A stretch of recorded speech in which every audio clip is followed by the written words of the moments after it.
So one of the coolest and most important parts about Crocker are the presentations. They serve as a way for your team to come together and describe what happened and also decide what needs to happen on sort of a regular basis. Kind of a measuring stick that you get to use to find out if where you're at is where you really need to be at. Um, Building a deck is difficult. It's different in Crocker than it is in a competition. It's also different than it is in your other classes. And so I want to take a moment and take our best presentation and go through kind of what we did and decisions we made that made this deck good. I know that it would be great if I could show you a bad deck and talk about why does it suck, why is it terrible. One of this difficult parts about that is that typically somebody's feelings would get hurt because of that. So I'll try to be kind of general about describing how the decisions we made are different than the way you might make them in a bad way. So to kind of start off, to kind of give you an idea of where we were at, our team had spent the first half of the semester kind of going through all these ideas. We found one that we decided was worth pursuing. We ended up calling it Meal Planner. And then this presentation was really where we had described how we nailed the pain and started the solution. Before this presentation, our last presentation was basically like, we're not sure what we're going to do next, but we think we might look into meal planning. And then to come out 2 weeks later and say we had nailed the pain and we had started a prototype was a huge deal. It was like a giant upset from what was expected. I think what we had done is the Saturday after the presentation before this one, like our first meeting, we sat down and said, where do we want to be for our next presentation? And we decided that what we really wanted to do was just kill the presentation as best as we could, beat all the other teams, and just see where that got us, because we had nothing to lose. We had done terrible the whole first part of the semester, coming up with like 50 ideas that never went anywhere. So we just wanted to hit this one out of the park. And you'll see how some of that modified the way that we went about getting data, because some of the data we got was only for this presentation to help bolster it so that it clarified what we were doing. So overall, this presentation is going to go through two sections. It talks about how did we nail the pain, and then it starts off describing how we started with the prototype. So the very first slide was we wanted to talk about where did all of this data that we're going to talk about in the next 9 slides, where did that data come from? So we talked about our website users and how from website users we got 610 signups, which was a giant number. Then after that we had 620 surveys sent, then 160 responses, 41 interviews. We got 11 of those interviews actually that happened. And from all of that, so from this whole funnel, it gave us one thing: insights. This is a good moment to talk about the difference between conceptual and chronological descriptions. Especially at the beginning of the semester, it's going to feel really natural to describe everything chronologically. We did this, then we did this, then we did this, then we did this. The problem with that is that sometimes that's not the best way to describe what you're accomplishing. Conceptually, market validation makes sense here. It talks about how website users come from somewhere. Where do they come from? Well, they come from this bigger market. So it makes sense to talk about it as part of this funnel. But the truth is that we actually sent surveys and had interviews before we did market validation. So as you're building your presentations, think about describing things chronologically, but don't be afraid to move things around so that they make more conceptual sense. You'll know really that you've done a good amount of work if that balance becomes actually pretty difficult. You're not going to be perfect, so you're going to make your pathway is going to look like super wavy and crazy as you go to to validate your ideas. And if you've been doing a lot of work, you're going to find that it's going to be difficult to describe everything chronologically because it will feel haphazard. So it was a measuring stick that we used to know if we had done enough work. Is the more difficult it was to build a presentation, the more work we had done, and the better we were doing. So all of these numbers are giant. I mean, 610 people signing up for your website in like a weekend was huge. I think the previous time we had tried to do this, we had 10. So these numbers were big because we decided that we wanted to nail this presentation. And so we did a ton of work to make these numbers really big. Like getting signups, I think we spent like 6 hours just like going to forums and stuff, just trying to like get people to come. Your presentation, you're responsible for proving that your data is valid, that you have enough data to justify the claims and the insights that you're making. The better job that you do at describing that, the better your presentation will be. It is painfully obvious when another team doesn't do that. If they say 5 website users, they got 2 signups, 2 surveys sent, 1 survey response, 1 interview, and some insights, it looks awful. And that is not good data. And so you're responsible for making your data good so that when you present it, it's believable. That's really what it comes down to, is that the whole rest of this presentation, the following 9 slides, are about how all of this data gave us something. It gave us insights. And you should believe us because this is all a ton of data. That's really what it comes down to. So after we described this funnel, we had this little block called Insights, and we wanted to expound on what Insights was. So conceptually, it made sense to do it next. All of these bullet points were backed up by data. They came from our surveys, and we could have counted how many people fell into each of these buckets, but we thought that made the deck too cluttered, so we took them out. We built this kind of timeline to sort of describe the idea that it didn't happen, all at once. It took the course of the whole week and a half to get all the surveys and all the interviews done, and it also helped clarify to the professors how much of each data, or how much of the data came from each source. So, like for example, our third survey only had 70 responses, but these 70 were actually really targeted, and so that's why we only sent it out to 70. In any case, it was a description, as a graphical representation of something that we wanted to communicate. You don't always have to do that, but it can be really helpful.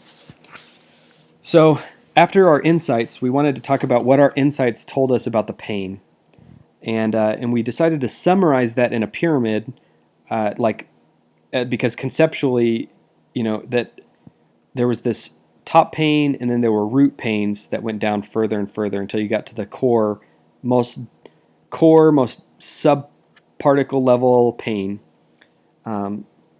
It was a way for us to describe it, is to build it graphically. You don't have to do this. It was specific to our problem. The concept here, though, is that what you have to do is you have to prove that you know what the pain is that you're doing, but you prove that you understand it totally, that you've gotten down as deep as you possibly can. And all of this data is supposed to help prove that you know that our insights are coming from a good place. And then this is to help describe what those insights were and that we understood all of the components of it. And so this little pyramid was really, really helpful as we did it, but as a way to describe all of the jobs that we understood. So another conceptual breakdown is that this red block and this purple block needed to be expounded further. We needed to talk about what was involved in each of those blocks, because those are the most important in this whole pyramid. So the next slide was breaking that down further. We gave an analogy for what that block meant, and then we gave a list of all the factors that they had to balance, because you understood what balancing factors meant. It's just a way to break this down conceptually. And then we followed that up with the pain statement. Oh, the pain statement. As you build your presentations, having a whole slide dedicated to this pain statement is helpful because it forces your team to clarify what your pain is in a sentence. The more detailed your analysis becomes, the longer you feel like your pain statement will need to be. That's a good thing because it means that you've accomplished understanding a lot of the pain. It also means that you've got to become better and better at really being concise, because our pain statement could have been like 2 paragraphs, and we just realized that there are actually only a few things that we needed to mention. So it's a balancing act. So I'm going to before we move into the prototype section, I'm going to take a moment to show how these 5 slides, 4 slides, 4 slides, nope, 5 slides, how they're conceptually structured. The surveys and the interviews and the understanding and the analogies, all that happened like totally, it almost felt random over the course of the 2 weeks that it took us to get all the data for this. But that didn't make sense to describe it chronologically, so we described it conceptually. The next section, however, is described chronologically because that makes more sense. To talk about step 1, prototype, step 2, step 3. Take a moment to think about if it makes more sense to talk chronologically about a particular concept or conceptually. It makes a big difference as you prepare your thoughts and try to structure them. Next up, we had a kind of a title slide to delineate these 2 sections. Felt like the slide was kind of boring with just text, so we added some little graphics to represent each of the prototypes. It was just fun. For us, it wasn't a big deal. So you can see that we've structured this particular. We had like 3 or 4 prototypes, 4 prototypes that we had developed, and so we wanted to show how we evolved each prototype to the next. So that's where this kind of like horizontal movement happened. We could have done it vertically, but we had so much content here that it made more sense horizontal or vertically, or to structure them vertically and have them panel out horizontally. So this slide highlights one particular important concept, which is trying to predict or preempt what the professors are going to ask. We could have just had this on this deck. We could have just had what the prototype was, and that's it. A very natural question, once you describe that we had a prototype and we discarded it, is for them to ask why you discarded it. So we thought that might be something that they'd ask, so we put it in the presentation as part of it. So it's, why was this wrong? Because people don't want to choose, and budgeting isn't critical. That's why that prototype was not good.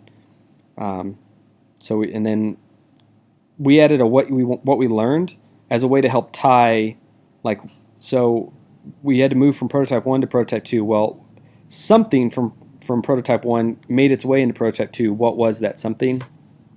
So we put that here. But the idea of taking something and then thinking, well, what would a professor ask me about that section? Is he going to ask me, where did that data come from? Or is he going to ask me, are you sure you understand the root causes of that? Or is he going to understand, why did you do that? Think about those questions, and then in your deck, put the answer to it, so that not only do you remember to talk about it as you present, but also it helps show that you have prepared for the presentation, and you're not just doing it haphazardly. So we showed this kind of evolution, and then I added this extra arrow so that it would show you that there's another prototype coming, because there was a 4th one, which was our big one that we wanted to build more information about. So this is our 4th prototype, which was designed to solve as best as we could the 2 root causes that we had identified in our pain. So I'm going to show you some parallelism that was intentional. So here we have too many options, too many factors, as kind of like two verticals. We paralleled that here with too many options, too many factors. And then on this slide, limit their options, know their factors. So the solution to those two panes, we kind of clarified those here. We built down, like, thought, well, what are they going to ask? Well, what are you hoping to test with this prototype was a question we thought they might ask. What are some of the features, core aspects of the prototype? And so we listed those here. We decided to show that they were going to come together into something by this little graphic at the bottom. But the real core idea here is that the whole deck is a giant proving ground for your ideas. So we showed that we understood the pain, and then we wanted to show that we had solved it. So we had to make sure that we showed that we solved all of the components of it, or at least in this case the root components. So that was that. Then we wanted to show that our prototype was actually working. This was actually kind of a little bit of a vanity exercise for us, because you didn't actually have to have the class use the app, but because we had gone from kind of 0 to 60 all of a sudden, we wanted to show that we made it to the prototype stage and had actually prototyped, that it wasn't just thoughts. We had done a lot of work finding a bunch of ideas that we never were able to take to a prototype stage, and so we wanted to show that we had finally gotten to a prototype, and so this was a way to have everybody get involved, and they could click on it and stuff. It didn't do anything from a proving standpoint, except for to show that we were doing a lot of work, but it didn't help clarify that we understood the pain or the solution better. Only that we were ready to prove it for the next deck, for the next presentation. So finally, after we kind of had people play with the app a little bit, we showed our next questions and steps. So every deck that you do is going to have this slide in it. You're going to answer two things. What are your next big questions, and how do you plan on answering those questions? In our case, we wanted to make sure that our prototype was actually going to solve the pain, and we wanted to understand all of the features that were needed for a minimum viable product. We kind of outlined here some specific ways we were planning on going about answering those questions. It's really, really important that you have very specific questions and very specific ways that you plan on going about solving that pain, or answering those questions. So if for example, let's say you take this slide, and in it all you do is you say, next steps, prove the business model, find a way to make money, and that's it. That's all you have on there. You just flat out haven't done enough work on it. It's your job to show that you know what you're doing and that you are ready to get it done. So be really specific about, okay, prove the business model, and it's like interview students, interview employees, interview market, and get pricing data. It's like, okay, so that's a better way to kind of show that not only do I know what the big picture next step is, but actually understand what the next minute inch size steps that have to happen. This slide is really important, and it was actually the starting point for every next meeting. So we gave this presentation on a Tuesday. We would meet later on a Friday afternoon. This slide was the first slide we talked about. It was like, okay, so these are our next steps because we had identified them previously. How are we going to do it? Really beneficial. So that kind of walks you through our presentation that we gave, and some of the decisions we made to make it as best as we could more clear. I'd say on the whole there are a couple of really important takeaways. One, prove everything. There's not a single statement in our entire deck that was not backed up by some data. Your deck should be the same way. Two, When I say prove the data, I mean prove it like out of the park. So if you're planning on interviewing 5 people, plan on interviewing 15 instead. If you're planning on getting 10 survey responses, try for 100. The more data you have, the better it's going to be, and the better not only insights will you gather, but also the better job you'll be doing at convincing everybody that you're right. Second, don't be afraid to make a distinction between chronological and conceptual orderings and groupings of your deck. Like so linearize linearize it conceptually or chronologically, depending on what makes more sense. Always have a great next step slide. And really, I think overall, use the presentation as a way to put a final bow on all of the work that you've done the previous 2 weeks. It's a great opportunity for your team to come together and decide what it is that you're going to do. Also, a couple of other side notes about presentations. It's not a good idea to have just one of your team members do the presentation. It can put a lot of stress and strain on one particular person. We always did ours in Google Docs so that everybody could kind of be involved. Typically, it meant that only like 2 people were involved, but having at least one other person working with you was really helpful. And yeah, I think that's a good description of kind of how we did it. The decks that were always bad really came down to 2 things. One, they tried to hide the fact that they didn't do any work, or 2, they tried to hide the fact that the data that they got was not very good. As long as you actively avoid doing those 2 things, namely by doing a lot of work and gathering a lot of data, your presentation will be fine, and you'll figure out how to design it and how to talk about your concepts and stuff as you go. Those are really the key parts to making a good presentation is work. Don't expect to be able to like gather data on the Monday before the presentation and throw it in a slide deck and call it done. It really is the deck takes 2 weeks to build. You might put it together in an afternoon. I think this whole deck took about 8 or 9 hours to build, but it was really the product of a week and a half of solid labor. And so anyway, I hope that helps as you prepare your presentations to kind of get a better idea of how to do it. If you ever need any help, feel free to email me. I'm happy to look at your deck and give you some insights and stuff. Good luck.